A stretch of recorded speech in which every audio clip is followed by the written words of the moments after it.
अक्सर लोग मुझसे एक ही सवाल बार-बार पूछते हैं कि आप अपने बालों में ऐसा क्या लगाती हैं जिनके कारण आपके बाल इतने लंबे घने हैं। कुछ तो लोग ये कहते हैं कि नहीं भाई इनके तो ये बाल शुरू से ही ऐसे थे, ये तो बस ऐसे ही कहती हैं कि हाँ ये लगाओ वो लगाओ बाल लंबे हो जाते हैं। तो इस वीडियो में मैं आपको प्रूफ के साथ दिखाऊंगी कि क्या मेरे बाल सच में पहले से ही इतने लंबे थे।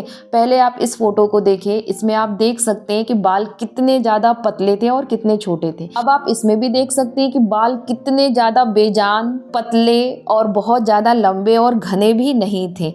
और इस समय मैं इस ऑयल को लगाना स्टार्ट कर दी थी, जो आज मैं आपके साथ अपनी सीक्रेट ऑयल शेयर करने वाली हूँ, जिससे बाल मेरे इतने ज़्यादा लंबे और घने हुए हैं।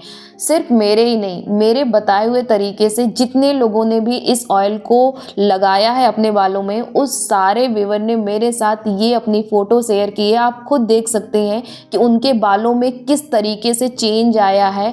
अलग अलग व्यूअर को अलग अलग फ़ायदा हुआ है, लेकिन ये बालों की हर तरह की समस्या को आप ये समझ लीजिए कि सिर्फ एक ऑयल से आप सॉल्व कर सकती हैं, और बिल्कुल ये ऑर्गेनिक है, कोई भी इसमें केमिकल नहीं मिला हुआ है। तो अगर आप भी मेरे साथ इस हेयर ग्रोथ जर्नी से जुड़ना चाहती हैं तो चैनल को सब्सक्राइब कर लीजिएगा, बगल में जो बेल आइकन है उसे हिट कर लीजिएगा ताकि मेरी वीडियो का नोटिफिकेशन आप तक पहुंच सके। इस ऑयल को प्रिपेयर करने के लिए सबसे पहले यहाँ पे मैंने मीडियम साइज का 2 प्याज ले लिया है, और ये जो प्याज है इसको गुलाबी प्याज या लाल प्याज भी आप बोल सकती हैं। अगर मार्केट से आप ले रही हैं तो कोशिश ये करिए कि ये गुलाबी प्याज यूज़ करिएगा। अगर आपके घर पे प्याज हो रहा है, जो शुद्ध गांव का देसी प्याज होता है ना, अगर वो प्याज है तो वो भी प्याज बहुत ही ज़्यादा फायदेमंद होता है बालों के लिए। अब ये दोनों प्याज हम क्यों बोल रहे हैं कि यही दोनों प्याज आप यूज़ करिएगा। अगर आप इन दोनों प्याज को काटेंगे ना, या तो देसी प्याज या फिर ये जो गुलाबी वाला प्याज है, तो इसको छीलते समय ही ना इसमें से इतना तेज़ी से झार निकलता है कि आपके आँखों से आंसू निकलने लगता है। जितना तेज़ी से इसमें झार लगेगा आपकी आँखों में, इसका मतलब ये है कि उसमें उतना ही ज़्यादा सल्फ़र पाया जा रहा है। अब आप ये सोच रही होंगी कि अगर इस प्याज में सल्फ़र पाया जा रहा है तो उससे हमारे बालों को क्या फ़ायदा होगा। बालों को मजबूत बनाने के लिए एक प्रोटीन इम्पॉर्टेंट होती है जिसका नाम होता है केराटिन प्रोटीन, और उस केराटिन प्रोटीन को सल्फ़र बनाता है, यानी उसे बनने के लिए सल्फ़र चाहिए। तो जब आप इस ऑयल को अपने बालों में लगाएंगे और ये प्याज के अर्क के थ्रू जब ये सल्फ़र उस ऑयल में आएगा और स्कैल्प के थ्रू जब वो एब्जॉर्ब होगा, तो वो सल्फ़र जाके आपके स्कैल्प के अंदर केराटिन प्रोटीन बनाएगा और वो आपके बालों को मजबूत करेगा। तो इसीलिए कोशिश ये करिए कि जो प्याज काफ़ी ज़्यादा आँखों में लगता हो कि हाँ उसको काटते काटते आंसू बहने लगे, तो समझ जाइए कि वो प्याज बहुत ही बेटर है। ये तो हम काट रहे हैं, यहाँ पे आपको दिखा नहीं रहे हैं, पूरा आँखों का हाल बहुत ही बुरा हो गया, मतलब बहुत ज़्यादा आंसू निकल रहे थे क्योंकि इसमें बहुत ज़्यादा सल्फर पाया जाता है। अब हमें नेक्स्ट जो लेना है, एक छोटा सा अदरक का टुकड़ा लेना है। अदरक की जो तासीर होती है वो गर्म होती है।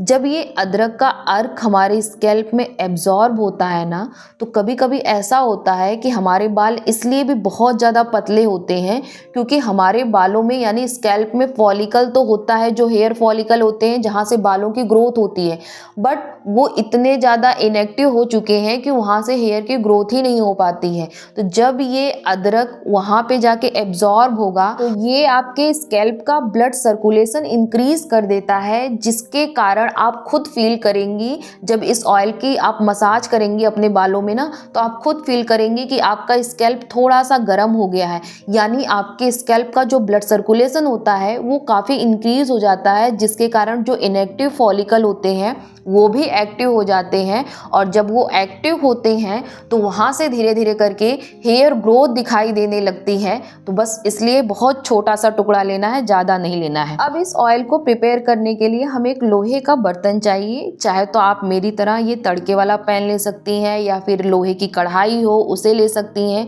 अगर लोहे का बर्तन ना हो तब जाके आप कोई और बर्तन लीजिएगा, लेकिन कोशिश ये करिएगा कि लोहे का बर्तन हो तो ज़्यादा बेटर है। इसके बाद इस ऑयल को प्रिपेयर करने के लिए मैं यहाँ पे कोकोनट ऑयल यूज़ कर रही हूँ। आप मस्टर्ड ऑयल भी यूज़ कर सकती हैं, आलमंड ऑयल भी यूज कर सकती हैं, ऑलिव ऑयल भी यूज कर सकती हैं और सेसमे ऑयल भी यूज कर सकती हैं।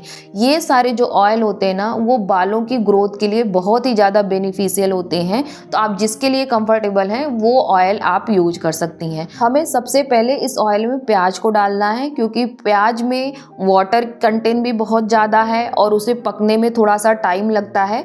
तो सबसे पहले हम प्याज को डाल के 2 से 3 मिनट तक अच्छे से पका लें, ताकि जो वाटर कंटेंट हो वो आपका वेपराइज हो जाए और प्याज थोड़ा सा सॉफ्ट हो जाए। 2 से 3 मिनट तक हमें ऊपर नीचे इसको इस तरह से कर लेना है कि जो ऊपर वाले प्याज हो नीचे हो जाए, नीचे वाले ऊपर हो जाए, यानी लगातार आप चम्मच को हिलाते रहिए।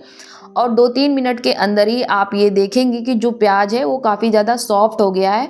हम ये नहीं बोल रहे हैं कि उसको बिल्कुल ब्राउन कर लेना है, बस उसको 2 से 3 मिनट तक आपको सॉफ्ट करना है। क्योंकि ये देखिए, जैसे इसमें से वाटर वेपराइज होने लगेगा ना, इसमें से झाग निकलने लगते हैं। तो हमें थोड़ा सा इंतज़ार करना है कि वाटर वेपराइज हो जाए और प्याज हल्का हल्का सा सॉफ्ट हो जाए। ये देखिए, प्याज हल्का हल्का सा सॉफ्ट हो गया है और जैसे ही वाटर वेपराइज होगा झाग भी खत्म हो जाता है।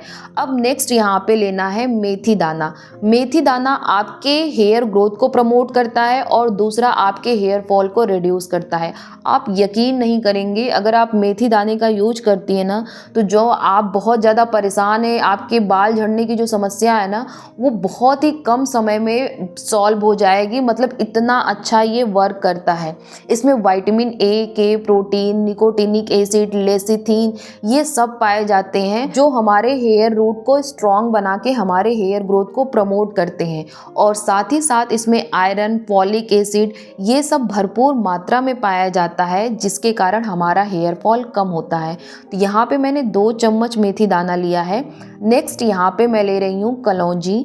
याद रखिए, इसको मंगरेल कहते हैं और ये काला तिल नहीं है। काला तिल अलग होता है, कलौंजी अलग होता है।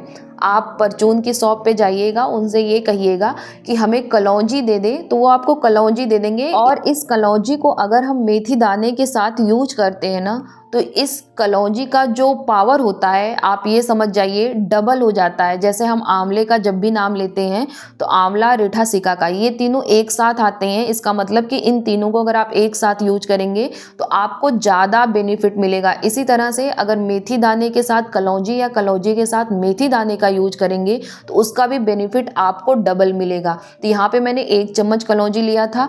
अब इसी टाइम पे मैं डाल दूंगी जो अदरक यहाँ पे मैंने क्रश किया था, यानी ग्रेट किया था, वो अदरक भी इसी में डाल देंगे।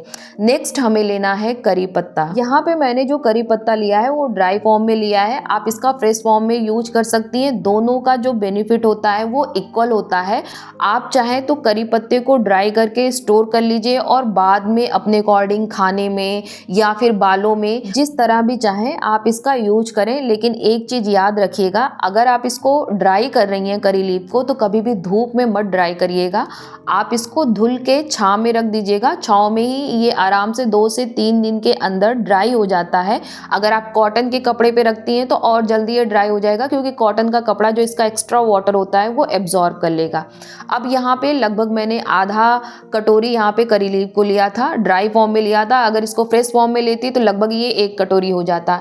इसमें अब मैं इस ऑयल में मिला दूंगी। इसके बाद हमें फ्लेम को बिल्कुल लो कर देना है। आपको यहाँ पे दिख भी रहा होगा कि फ्लेम इतना लो है कि आपको दिखाई भी नहीं दे रहा होगा, क्योंकि इस ऑयल में से बिल्कुल भी धुआं नहीं निकलना चाहिए।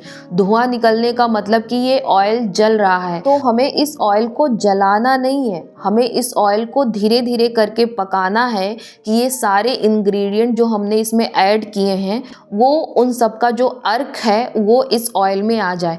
अब इस टाइम पे आप देख सकती हैं कि सारी चीज़ें अच्छे से पक चुकी हैं। अब इसको और भी ज़्यादा अगर पकाऊंगी तो ये जल जाएगा। तो इसलिए इसको कुछ भी आपको किसी भी तरीके से जलने नहीं देना है। और इस टाइम पे तो आपको लगातार चलाना है कि चीज़ों को आप थोड़ा सा चलाते रहिए कि ये जले ना और सारी चीज़ें बिल्कुल प्रॉपर अच्छे से यहाँ पे पक जाएं।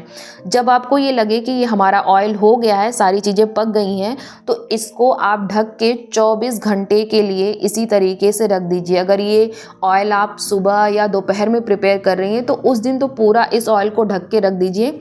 नेक्स्ट डे आपको क्या करना है, इसको छान लेना है। आपको मैं क्यों बोल रही हूँ कि 24 घंटे इसको ढक के रख दीजिए। 24 घंटे जब आप इसको ढक के रखेंगे ना, तो जो सारे इंग्रेडिएंट का अर्क है ना, वो धीरे धीरे करके मैक्सिमम जितना इस ऑयल में आ सकता है वो आ जाएगा। और जितना ज़्यादा इन सारे इंग्रेडिएंट का अर्क इस ऑयल में आएगा, ये ऑयल उतना ही ज़्यादा पावरफुल हो जाएगा। आप चाहे तो मेरी तरह किसी स्ट्रेनर से इस ऑयल को छान लीजिए, लेकिन जिस भी स्ट्रेनर से आप छान रही हो बिल्कुल क्लीन होना चाहिए, किसी तरह की गंदगी उसमें नहीं होनी चाहिए। अगर आपके पास इस तरह का क्लीन स्ट्रेनर नहीं है तो आप सेम प्रोसेस कॉटन के कपड़े से कर सकती हैं। बस थोड़े बहुत कॉटन के कपड़े में ऑयल एब्जॉर्ब हो जाएंगे, बाकी बहुत अच्छे से नीटली ये सारी चीज़ें निकल जाएंगी। अभी मैं आपको ऑयल दिखाऊंगी ना, तो बिल्कुल नीट ऑयल निकलेगा, बिल्कुल भी कालापन नहीं रहेगा। यहाँ पे आप देखिए बिल्कुल क्लियर यहाँ पे आपको ऑयल दिखाई दे रहा होगा।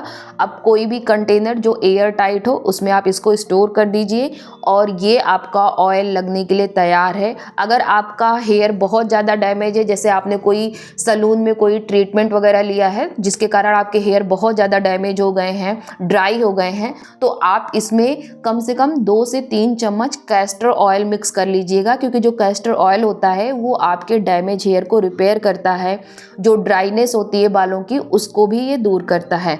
और कोशिश ये करिए कि इस ऑयल को हफ्ते में अगर आप 2 बार नहीं लगा पा रही हैं तो 1 बार जरूर लगाइए। देखिए, आप बालों में कोई होममेड हेयर सीरम लगा रही हैं, हेयर मास्क लगा रही हैं, वो सब लगाइए, उसके लिए मैं मना नहीं कर रही हूँ, लेकिन ऑयल का सब्स्टिट्यूट कोई भी नहीं ले सकता। अगर आप हफ्ते में 2 बार नहीं अपने बालों में ऑयलिंग कर सकती हैं तो कम से कम 1 बार जरूर करिए, क्योंकि हमारे फॉलिकल को भी बहुत अच्छे से नरिशमेंट चाहिए। और जिस दिन आप बाल धुलने वाली हो ना, उसके 1 दिन पहले कोशिश करिए कि रात में इस ऑयल को लगाइए, क्योंकि ऑयल थोड़ा सा ये थिक होता है तो हमारे स्कैल्प में एब्जॉर्ब होने में थोड़ा टाइम लेता है। तो अगर आप देख रही होंगी तो इस ऑयल को लगाने के बाद हल्का सा मैं रब कर दे रही हूँ ताकि वहाँ का सर्कुलेशन थोड़ा सा फास्ट हो जाए। और जैसे ही आप अपने हेयर वॉश करेंगे नेक्स्ट डे ना, आप खुद शॉक्ड रह जाएंगे कि फर्स्ट यूज़ में ही आपको बहुत अच्छा रिजल्ट मिलेगा। सबसे पहले आपका हेयर फॉल कम होगा। यहाँ पे मैं आपको लाइव दिखा रही हूँ कि इस ऑयल को लगाने के बाद आप खुद देख सकते हैं कि मेरा जो हेयर फॉल है वो ना के बराबर होता है। मतलब अगर दिन में आपके एक दिन में 20 से 30 बाल टूट रहे हैं तो ये आम माना जाता है, ये कोई बहुत बड़ी वाली दिक्कत नहीं है। लेकिन आपके बिस्तर पे, आपके फर्श पे, हर जगह बाल बाल दिखाई दे रहा है, इसका मतलब आपका हेयर फॉल बहुत ज़्यादा हो रहा है। लेकिन इस ऑयल के लगाने के बाद ना, मैं आपको गारंटी दे रही हूँ कि 1 से 2 हफ्ते के अंदर ही आपको काफ़ी ज़्यादा फर्क दिखेगा। आपका हेयर फॉल कम होगा, आपके बाल लंबे होंगे, घने होंगे और मेरी तरह स्ट्रांग होंगे। अगर ये वीडियो आपको अच्छी लगी हो तो वीडियो को लाइक करिएगा। ऐसे ही वीडियो देखने के लिए चैनल को सब्सक्राइब कर लीजिएगा। बगल में जो बेल आइकन है उसे हिट कर लीजिएगा ताकि मेरी वीडियो का नोटिफिकेशन आप तक पहुंच सके।